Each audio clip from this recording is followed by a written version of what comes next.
अभी आप सब देख रहे हैं चकाचक न्यूज। दोस्तों आप सबको हम बता रहे थे दोस्तों कि भोजपुरी इंडस्ट्री की दोस्तों सबसे बड़ा अपडेट आप सबको दोस्तों आप सबको हम बता देते हैं कि कहीं कहीं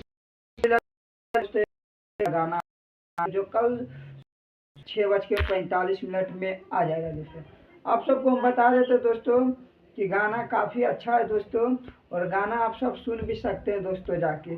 और गाने की बात करें दोस्तों तो गाने में काफ़ी बजट लगा होगा दोस्तों, क्योंकि और गाना बहुत शानदार लेकर आ रहे हैं दोस्तों। ना रोमांटिक टाइप का ला रहे हैं, ना रंगदारी ला रहे हैं, ना जातिवादी ला रहे हैं। अलग टाइप का फिर भोजपुरी इंडस्ट्री में बवाल होने वाला है दोस्तों।